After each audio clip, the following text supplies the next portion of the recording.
hanapan nyo ng paraan na kayo ay makapagbakasyon, hindi puro all ang iniisip. Kung wala kayong pera, hindi naman problema yan, di ba? Mga Mima, nandito ako sa Ilocos, mga Mimaria. Tayo ay gagala ngayong hapon. Kagigising lang natin, nakakalokas. Okay, so kami ay mapapadpad sa vegan. Charot. Di ba nakababa ito dati? Ganyan siya, oh. Bakit nakataas? Mga Mima, so samahan nyo kami, pupunta kami, mag-iisaw-isaw lang sa may bibingkahan. So, ngayong Semana Santa, talaga naman, hanapan nyo ng paraan na kayo ay makapagbakasyon, hindi puro all ang iniisip natin. Kung wala kayong pera, hindi naman problema yan, di ba? Eh di mangutang ka, Jaro. Siyempre mangutang ka kung kaya mo, at saka i-budget mo yung uutangin mo. Kagaya ng ginawa ko, di ba? Yung pinang babakasyon namin, inuutang ko lang din yon. Tapos binabalik ko. O ganun. Tapos siyempre paikot-ikot lang yon para naman, di ba, gumanda ang ating credit score. Charat. So anyways, ganun lang gawin nyo. Kung wala kayong pera, mag-isip kayo kung saan kayo. Huwag lang kayo umutang sa mga illegal. Okay, sa mga unrecorded OLA. Utangan nyo yung mga alam yung legit, hindi ba? So tara na, puntahan na natin yung kainan na yan.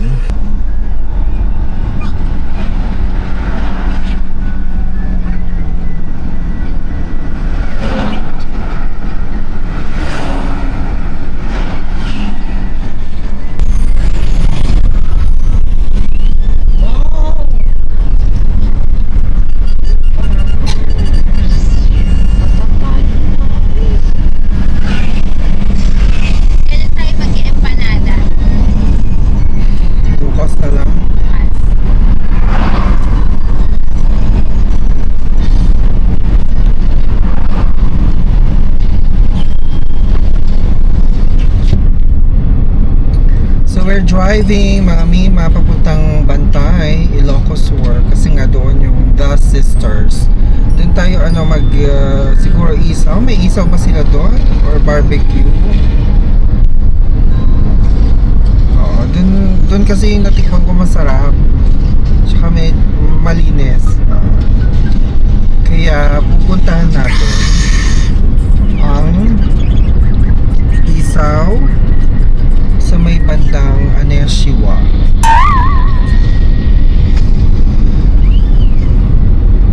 So pag nila, sa mga ola collector naman na abusado, pag nilayan yung mga ginagawa yung kaputahan, diba?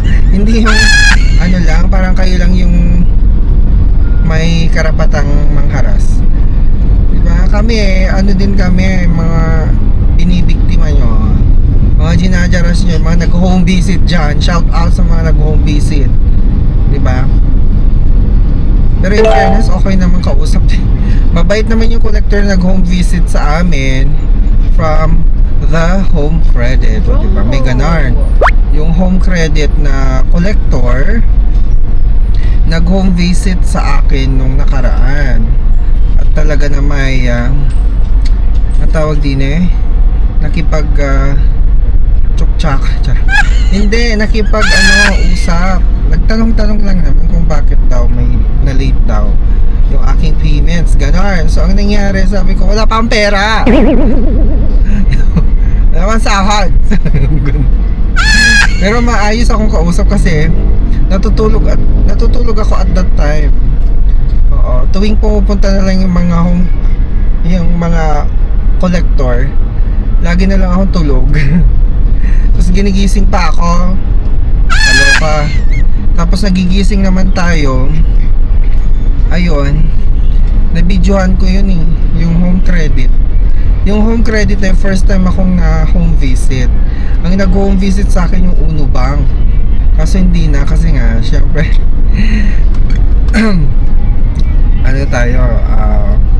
we made sure na meron tayong karga doon sa payments. So yun yung inuuna ko, yung nag-home visit, yun yung inuuna ko kasi nakakaya mag-home visit ka, tapos yung nag-home visit sa akin na taga home credit, Taga dun pa sa amin, te. Sa kabilang banda ng subdivision. Oo, parang nasa phase 3 siya. Taga phase 3 siya. Nung isang subdivision na malapit sa amin. So talaga naman, gumawa talaga ng paraan tong si Home Credit para hanapan ng pinakamalapit na collector. Ganon. Kaya, ayan, pangalawa na yan, nag-home visit sa akin si Ono Bank yung una. Tapos, ngayon, si Home Credit. So, alam nyo na, dapat unahin nyo yung mga yan. Diba? Kasi, ang pangit-pangit lang hino-home visit ka. Katanggap-tanggap naman sa akin yung mag-home visit ka. Pero for verification purposes, yung kumbaga, nag-a-apply ka pa ng loan, diba? Yun yung mga nagki-credit investigation na sinasabi nila. Yun yung mga nag-home visit. Pero yung maniningil ka, na para bang Bombay, ayun ang ayoko. Hindi ako na ano doon. Hindi ako natutuwa. Never pa kasi ako na home visit ni Home Credit. Ever since, ano na ako loyal customer na ako ng Home Credit. Ngayon lang ako na visit. May mga late naman ako nung mga nakaraan kong mga jutang sa kanila. Diba? Bakit hindi ako hino-home visit mga past years? Bakit ngayon lang? Baka may nag-usap-usap. Tarat. Anyways, yun lang naman. Pero in fairness, maayos naman kausap. Oo. Basta ang importante kapag may nag-home visit sa'yo, ano lang, ang tawag din kausapin nyo lang na maayos. Yun lang naman yun. Yun lang din naman ang gusto nilang malaman kung bakit hindi kayo nakapag-pay labom, and then bakit kayo na late, ganyan-ganyan. Siyempre sabihin nyo yung totoo. Oo, straightforward Sinabi ko wala akong pera, wala pa akong sahod, sabi ko gano'n. Sabihin nyo yung totoo, kung ano yung naghihinder, kung bakit hindi pa kayo makapagbayad. Maiintindihan naman yan ng lender o ng collector. Basta ano lang, huwag kayong mapagmataas. Kumbaga, maging humble pa rin kayo, maging professional pa rin kayong kausapin yung mga collector. Oo, 'di ba? Huwag niyong awayin kasi maayos naman silang pumupunta sa bahay. Ang dilema lang kasi yung mga abusadong OLA collector na nagbabanta, yun lang kasi kinaiinisan natin, hindi ba? Sila yung nagbibigay mancha doon sa mga ibang legit na mga lender na maayos kausap na collector. Itong mga abusadong OLA collector, sila itong talagang nang jajaras. Yung talagang alam mong super jaraser. Sila yung nagbibigay ng pangit na reputasyon sa collection practice ng isang lender. So, yung mga abusadong OLA collector dyan, baka naman umayos-ayos kayo, magtino kayo, mag-ayos-ayos kayo nandito na tayo sa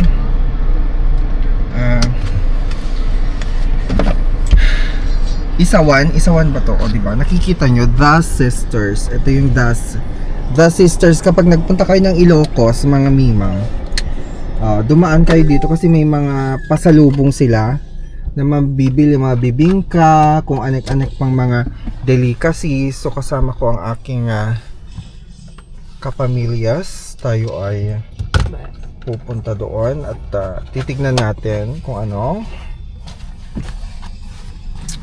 pwedeng makain.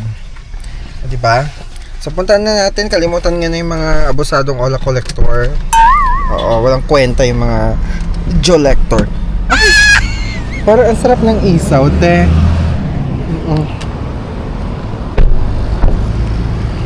mga pakto. Parang may isaw siya, may isaw dito, may isaw doon, diba, ang sarap. Dito, may tambayan dyan. Tapos, isaw. So, yun. This one po din. Ito din. Nasa vegan naman kami ngayon, mga mima. So, yun na nga, April 2 ngayon. It's Miyerkules Santo.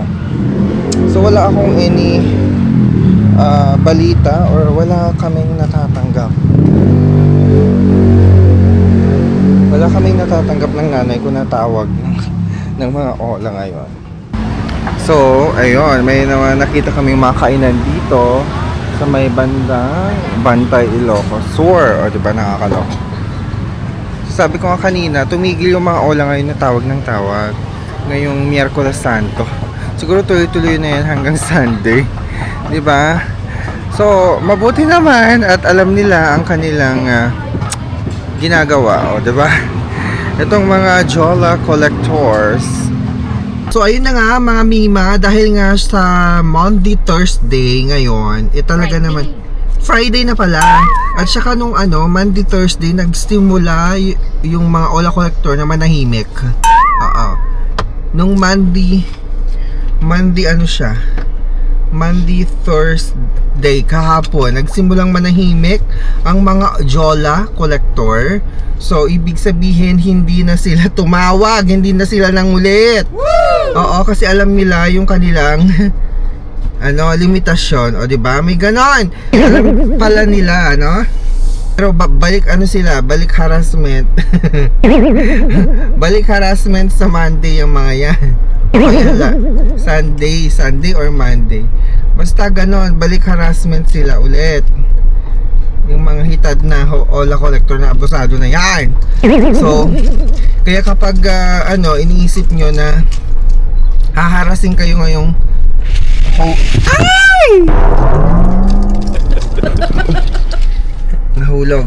Kapag iniisip nyo haharasin kayo ngayong week na to, naku, wag nyo nang stress yung sarili ninyo. Mag-enjoy kayo at saka ang tawag dito, magnilay-nilay kayo. Huwag nyo mang isipin yung mga jutang na yan kasi temporary lang yan, lilipas din yan. Malayo bukas bayad na yan. Kaya magbisita iglesia lang kayo. Okay, so yun lang naman ang aking suggestion ngayong Ola Week. Charot, Ola Week, Holy Week, diba? Kaya tayo, don't forget to follow me on Facebook and TikTok kasi doon tayo nag-update. And talaga naman,